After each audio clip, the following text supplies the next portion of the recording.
How's it going, people? Salmon Slabber here, and it is Monday, which means updates. Well, I suppose updates is a bit of a big one, but either way, Legacy Mode is now officially in the game. It's just been updated, so Legacy Mode is now in, plus the global combat improvements, and they've added a bunch of other stuff. On top of that, we do have patch notes for today, which I'll cover towards the end of the video, so either way, let's get started then. So, Legacy Mode is here. Simple as that. So, Legacy Mode is the no abilities, all of attack damage is skilled up. Basically, it's just pre-Runescape 3. I'm sure you all know about Legacy Mode by now, so yeah, whatever, we can skip over that shit. So, global improvements is the 138 combat formula has been reinstated across the board, so that's EOC as well as Legacy. Special attacks have also come back on weapons which had them previously. The crit chance bonuses has been switched over to strength bonuses, as it used to be. Ability damage has also been fine-tuned to address some long-term imbalances. This is damage output potential remains the same, however weaker abilities have been tuned up and overpowered abilities have been lowered. So it's more even across the board apparently. You'll also get more life points from stats than from armor now, and the combat triangle penalties and bonuses are slightly relaxed in comparison to before.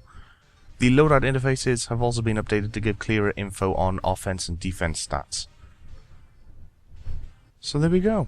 Future combat, they do plan to do some more. In the short term, they'll continue to update Legacy and EOC in response to feedback across the forums and polls and whatnot, and the 138 combat formula kind of stuff.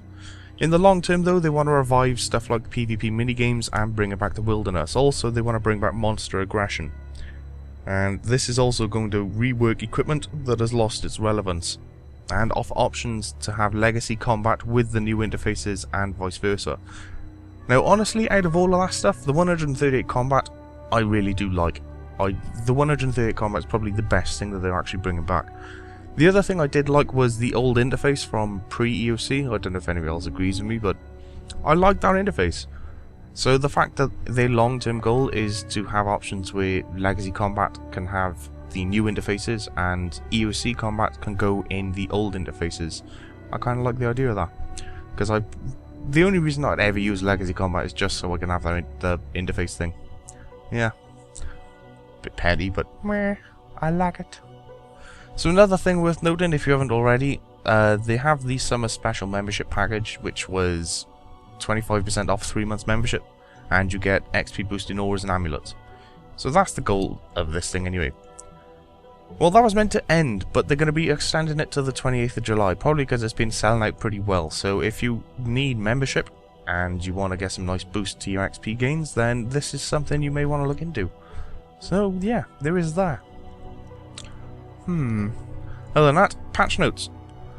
So the game has been updated. There's a few fixes across the board, as you can see. HTML5's got a couple of fixes too. So starting off then, same as usual, we have graphical fixes. So the skin tone on the beta scientist headgear has been fixed, the completionist cape emotes no longer get corrupted by teleport animations, and the God Wars teleport spell icon now has square background.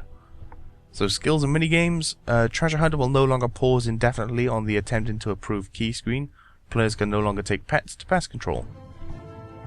Quests and achievements, an issue has been fixed where the Fairy Queen refused to wake up in Fairy Tale Part 2.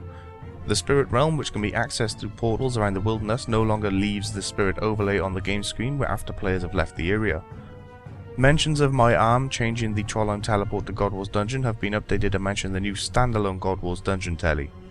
And Lucky Challenges and Rhino Daily Challenges no longer overlap one another. Moving on to the miscellaneous. So, a calculation error with repairing multiple player-owned port armors has been fixed. The tool select interface will close properly using the escape key now. The close button on the Bond's pop-up interface now works correctly. Players can once again click on basic challenges if the player disables and re-enables the path system. An additional button to toggle the featured interface to the What's New interface has been added for existing players. So, moving on to the ninja fix. A player's combat level will now show on the skills interface. Quick presets can now be accessed by using keys 1 and 2 when the bank is open. Acquiring black ibis pieces from Pyramid Plunder will now replace artifacts if the player has no space available. Good. Players can now close the Dungeoneering map with the same keybind used to open it, which by default is M. If you don't have any left message from dropping objects from the action bar has been added to the spam filter. Using the quick entry option in the Queen Black Dragon rewards room now only uses one chat window instead of two. Moving on to engine and HTML5 engine fixes. The light-in effect in DirectX has been brightened. Please send a bug report for any areas that appear too bright. Some tweaks have been made to the engine for legacy mode as well. HTML5, a fix to the HTML5 client has been applied to let the preload get past 3%. A fix to stop the HTML5 client crashing when hopping from P2P worlds to free-to-play worlds has been implemented. So there we go. Those are your updates. No, there's nothing massive like. I mean, I suppose legacy mode in itself is a pretty big update to lob into the game, I suppose, but you don't really gain anything new from it. So, well, is there an update? Either way, enough stupid debates. That is your updates for today, people. So until next time, I will catch you all later. Have a good one.